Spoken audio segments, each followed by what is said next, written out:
Attiecībā uz to, kā mēs iztēlojamies seno laiku dzīvesveidu, lielākās problēmas rada pat nevis tā sauktā oficiālā vēsture, cik dažādi stereotipi, neveiksmīgi pieņēmumi un pēdējā laikā raksturīgā vēlme filmās par senajiem laikiem samazināt krāsainību, par ko attiecīgi filmu producentus un režisorus arī kritizē un nosoda.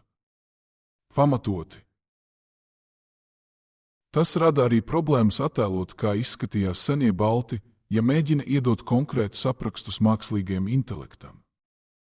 Sabiedrībā ir izveidojies tāds neveiksmīgs Austrumeiropas viduslaiku ikdienišķās dzīves tēls, un no šī tēla barojas arī mākslīgais intelekts. Kā piemēru varam paņemt to, kā mākslīgais intelekts iztēlojas Romas armijas atgriešanos no veiksmīga karagājiena un kā iztēlojas tos pašus vikingus.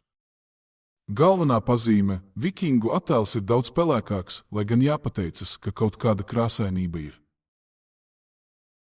Šeit ir interesanta vēlme ignorēt hroniku tekstus.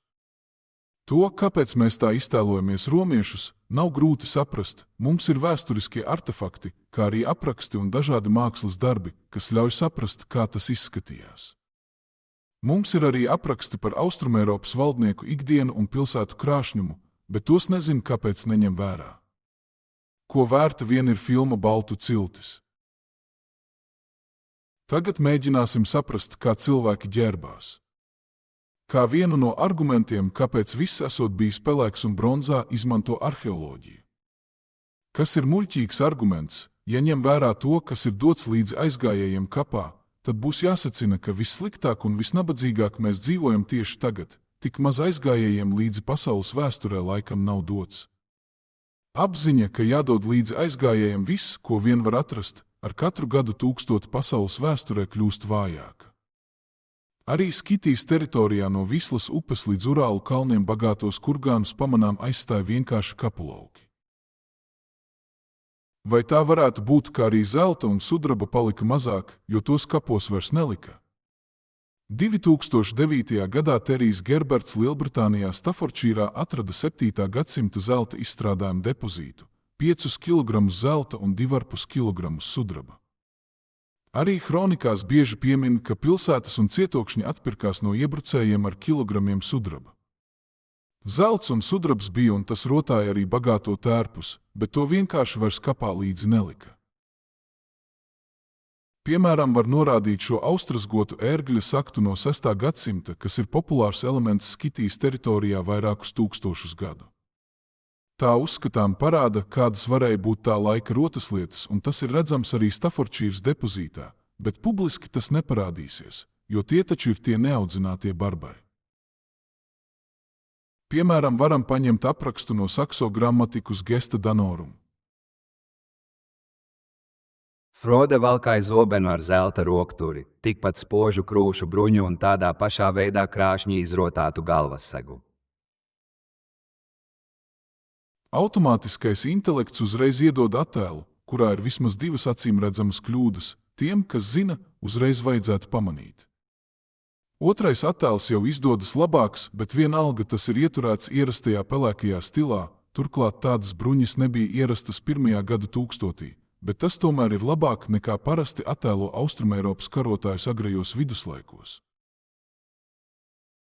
Hronikā Gesta Danorum ir arī apraksts, kā vajadzētu izskatīties dišciltīgajiem. Un izrādās, ka tā var ģērbties arī citi, kas nav dišciltīgie.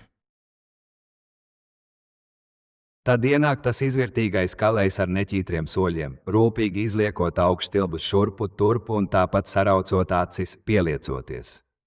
Viņa apsegs bija apmetnis ar bebru bārkstīm, viņa sandales bija inkrustētas ar dārgakmeņiem, viņa apmetnis bija rotāts ar zeltu.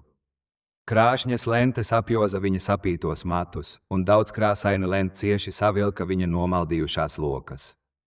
No tā viņam radās gauss un uzpūsts raksturs. Viņš iedomājās, ka bagātība ir izcelsme un nauda senči, un savu laimi vairāk vērtēja pēc bagātības nekā pēc asinīm. No tā viņam radās lepnums, un augstprātība noveda pie smalkā apģērba. Jo nelaimīgais sāka domāt, ka viņa apģērbs viņu padara līdzvērtīgu augstdzimušajiem.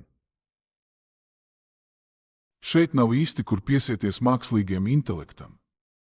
Pilnīgi iespējams, ka mežonīgo un necivilizēto ziemeļu kalējs, pat ne dišciltīgais, tā arī izskatījās. Pievērsiet uzmanību, ka mēs te runājam jau par karaļa Frodas 4. laiku. Viņš pēc vēsturnieku domām nomira 548. gadā. Tas ir jau 4. karalis dinastijā ar šādu vārdu, kas valda Ziemeļeiropā, veido attiecības ar karaļiem un valdniekiem visapkārt un kuru atbalsta dišciltīgo grupa, kura pilnīgi skaidri apzinās, kas viņus atšķir no parastās tautas. Hronikā ir pietiekami daudz norāžu uz dāņu sasaisti ar valdniekiem arī Skitijas teritorijā, kamēr mums stāsta, ka valstiskumu kā tādu Austrumeiropā 9. gadsimtā atnesa Rjuriks.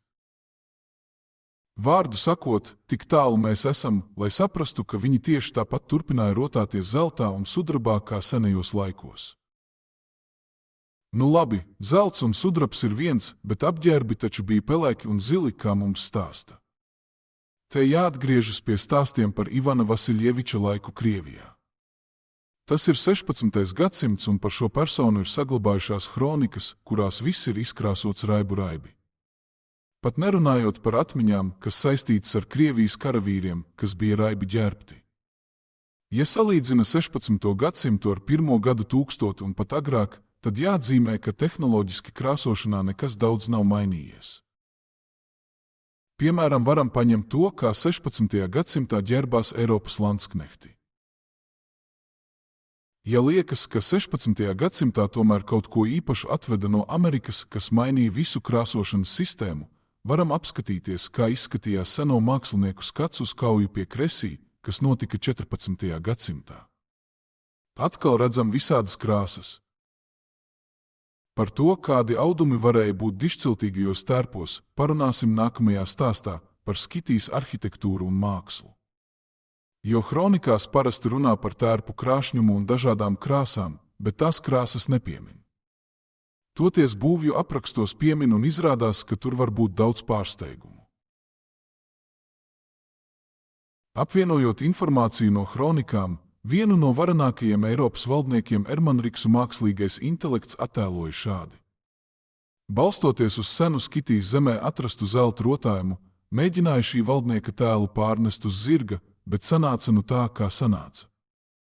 Mēģinājums apvienot reālu seno laiku mākslas izstrādājumu ar mākslīgajam intelektam aprakstītu tēlu nevienmēr sanāk veiksmīgs. Tāpēc atliek atkārtot, mākslīgā intelekta radītie tēli neizskatās pietiekami krāšņi un atbilstoši tam, kā senajos laikos izskatījās karavīri un iedzīvotāji Austrumeiropā. Jo mūsdienu stereotipos un neveiksmīgās filmās uzbarotais mākslīgais intelekts vienkārši nav spējīgs pieņemt to, kā varēja izskatīties Skitijas, Ģermānijas un Skandināvijas iedzīvotāji. Šeit aicināja parādīt viduslaiku Austrumeiropas iedzīvotājus, ja sieviete izskatās puslīdz labi, tad kāpēc vīrietim jābūt pelēkam, ja sievietes tērpā ir redzams, ka krāsas ir dažādas, nav skaidrs. Postskriptum. Tas rīks vīriešu rokās ir absolūti bezjēdzīgs un tam var būt tikai rituāla nozīme. Ja vēlas no mākslīgā intelekta kaut ko patiesi krāšņu un atbilstošu seno hroniku tekstiem, tad mākslīgais intelekts mēģina radīt kaut ko līdzīgu tuvajiem austrumiem vai senajiem laikiem. Kā to redz sabiedrība, tā uztver arī mākslīgais intelekts. Nākamajā sērijā parunāsim par to, kāda izskatījās seno laiku apbūve, ēkas un kā rīkoja viesības senās Dānijas karaļi, kas bija tādi paši kā Skitijas valdnieki. Viss, kas pieminēts, ir publiski atrodams, apskatāms un izlasāms. Tas viss ir vēsturnieku atzīts, analizēts un apstiprināts kā autentisks. Nebūs nekādu slepeno rakstu, nezināmo baltu rakstu zīmju, mītisku grāmatu, ko redzējis tikai vienradzis un pats pētnieks, un tā tālāk. Katrs no jums var atvērt minētās interneta lapas vai grāmatas, izmantot interneta tulkotāju un pārliecināties, vai informācija ir patiesa vai nē. Ja atradīsiet kļūdas vai labojumus, par to tikai priecāšos.